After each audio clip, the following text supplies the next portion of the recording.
तस्वीरें देखिए कि ये जो बिहार से ये पहुंचे हैं प्रदेश अध्यक्ष पूर्वांचल मोर्चा दिल्ली भाजपा के ये जो कार्यकर्ता हैं जो यहाँ पहुंचे, एक बड़े फैन हैं, नीरज तिवारी इनका नाम है और ये बड़े फैन हैं प्रधानमंत्री नरेंद्र मोदी के। और आप ये देखिए साइकिल के ऊपर एक बड़ा कटआउट जो है प्रधानमंत्री तैयार किया गया है और उसके साथ साथ उनकी यहाँ पर जो आरती जिस तरीके से उतारी जा रही है, आप ये तस्वीरें देखिए कि कैसे पूरी एक पगड़ी लेकर और तमाम जो चीज़ें हैं वो यहाँ पर पहुँचे, क्योंकि आज सब की जो नज़रें हैं वो इसी तरीके से ऐसे ही सेलिब्रेशंस के ऊपर सबकी बनी हुई है। और आप ये देखिए कि नारियल जो तोड़कर जो है ये आप देखिए कि नरेंद्र मोदी के बड़े फैन हैं, रोजाना ऐसे ही करते हैं। बिल्कुल दिनचर्या है। जब तक जो है कि हम इनको जो है कि आरती नहीं उतार ले, दूध से दूधाभिषेक नहीं कर दे, जो है कि बिल्कुल ये थाल रहता है, तब तक जो है कि हम कुछ खाएंगे पिएंगे नहीं। क्योंकि जो हमारी जो है कि इनमें हम इनको भगवान रूप मानते हैं, राम का अवतार मानते हैं, कृष्ण का अवतार। जिस तरह से इन्होंने तमाम बिल्कुल साइकिल से लिम्का बुक ऑफ रिकॉर्ड में मेरा नाम दर्ज है 49,000 किलोमीटर साइकिल चलाने का, और क्षमता है 200 किलोमीटर डेली साइकिल चलाने की। तो हम पूरे तरीके से जो चले थे बिहार से 3 महीने की यात्रा हो गई है। अब यहाँ से जो है दिल्ली में 10-15 दिन रहेंगे हम लोग, जो है कि उत्साह मनाएंगे जो है कि तमाम कार्यकर्ताओं से मिलकर। और हालांकि कार्यकर्ताओं का जोश देखिए सुबह से हाई है। बीजेपी दफ्तर चाहे राजस्थान का हो, चाहे मध्य प्रदेश का हो, छत्तीसगढ़ में भी सुबह तक लग रहा था, लेकिन अभी जैसे नेक टू नेक फाइट है वहां पर भी कार्यकर्ताओं में जोश एक बार फिर से भर गया। लेकिन अपडेट दे दूं मैं आपको, अपडेट इस वक्त ये है, इलेक्शन कमीशन के डेटा के मुताबिक ये जानकारी आ रही है कि मध्य प्रदेश में बीजेपी सरकार बना रही है, बीजेपी को जीत मिल रही है। ये बड़ी अपडेट इस वक्त आपको बता रहे हैं, इस वक्त की बड़ी जानकारी। आप देखिए जो आंकड़े इस वक्त आप हमारी स्क्रीन पर देख रहे हैं उसके मुताबिक, और अब ये इलेक्शन कमीशन की तरफ, चुनाव आयोग की तरफ से ये जानकारी दी जा रही है, बढ़त के साथ एमपी में रुझानों में बीजेपी को बहुमत मिल रहा है। हालांकि बहुत ही फ्लक्चुएटिव है ये आंकड़ा भी 150-147, और हम बार बार कह रहे हैं कि ये सिर्फ अर्ली रुझान है और रुझान के हिसाब से बीजेपी को मैंडेट मध्य प्रदेश में भी मिलता दिख रहा है। फाइट देखिए सबसे दिलचस्प छत्तीसगढ़ की होती गई है। जो शुरुआती गिनती का काम शुरू हुआ पोस्टल बैलेट से लेकर उसके ईवीएम खुला, उस समय तक ऐसा लग रहा था कि कांग्रेस सीधे तौर पर लीड ले रही थी, लेकिन अब नेक टू नेक फाइट की ओर रिकवर हुए हैं। और एमपी की तस्वीर पर एक बार सीधा विकास चंद्रा के पास चलते हैं, हमारे संवाददाता भोपाल से मौजूद है। विकास, क्या लग रहा है कि एक बार फिर से कमलनाथ को इंतजार करना पड़ रहा है? इन रुझानों के जरिए तो यही दिख रहा है। जी, रुझान से तो बिल्कुल साफ यही दिख रहा है कि एक बार फिर से कमलनाथ को इंतजार करना पड़ेगा। दिग्विजय सिंह ने जो भविष्यवाणी की थी वो गलत साबित होगा, और बीजेपी के नेता जो दावा करते रहे मध्य प्रदेश को लेकर के, उनका दावा सही साबित होने जा रहा है। देखिए, अब 2-3 बातों को लेकर के अब चर्चा है। बीजेपी के जो बीजेपी ऑफिस है भोपाल में, मैं वहाँ भी मौजूद हूँ। आपके पास तो यहाँ जिस नेता से भी बात करें, कार्यकर्ता से बात करें, बीडी शर्मा क्या कह रहे हैं इस पर? मुझे गर्व है भाजपा के कार्यकर्ताओं पर, माननीय प्रधानमंत्री को आशीर्वाद जनता ने दिया है। ना सिर्फ पोस्टल बैलेट बल्कि अब मशीनें जब खुल रही है ईवीएम की, उसमें भी बीजेपी जो है आगे बढ़ती है।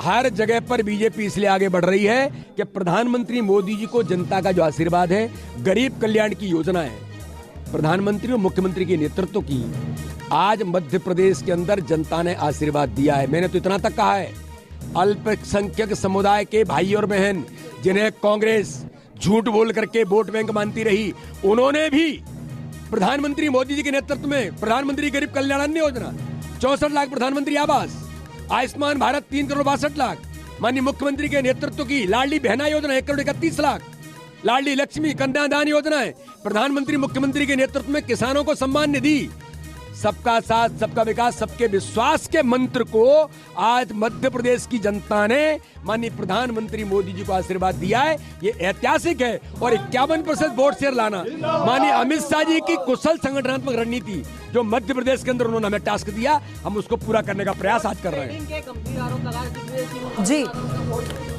तो फिलहाल आप बीडी शर्मा को सुन रहे थे, पूरा कॉन्फिडेंस है उन्हें, उन्होंने ये बता दिया कि जो हमारी योजनाएं थी उसी का लाभ मिलता नजर आ रहा है। मनोज जी, सर सबसे बड़ी बात ये जो रुझानों में हम मध्य प्रदेश में बहुमत देख रहे हैं, इसमें डिफरेंस है। 12 बजे के बाद लगभग ये तस्वीर साफ हो जाएगी। आपको लग रहा है कि ये नेक टू नेक भी पहुंचेगा?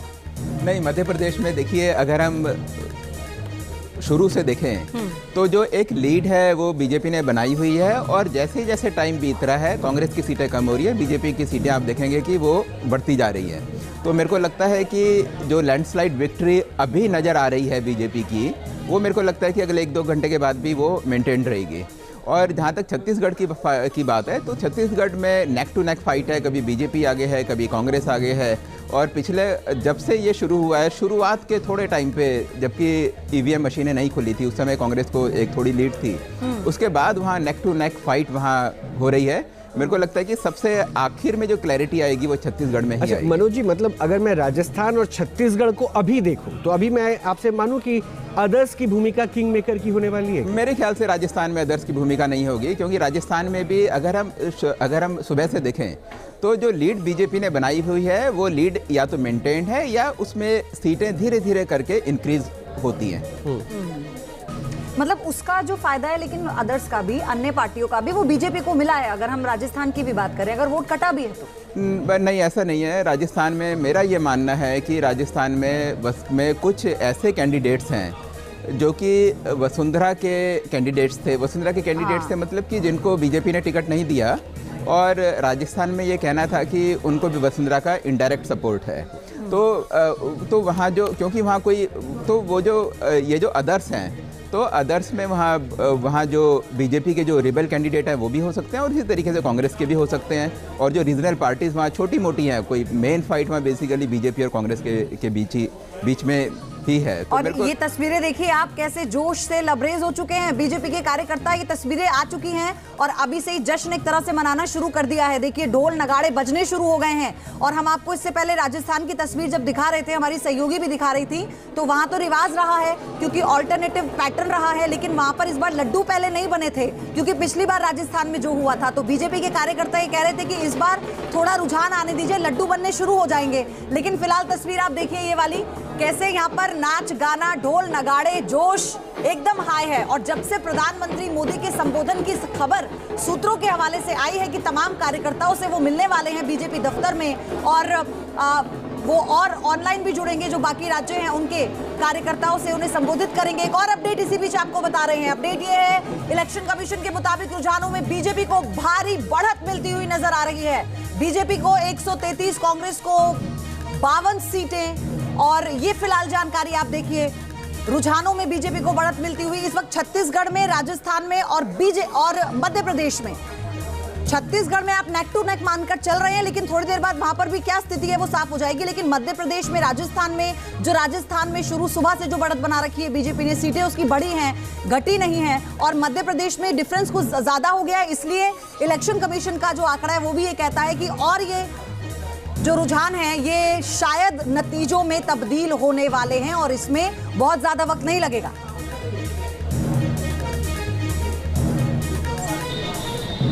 जयपुर से रंजना मेरी सहयोगी लगातार बनी हुई है। रंजना, हवा महल की हवा बीजेपी दफ्तर तक अपने साथ जीत की बयार ले गई है, ऐसा लग रहा है।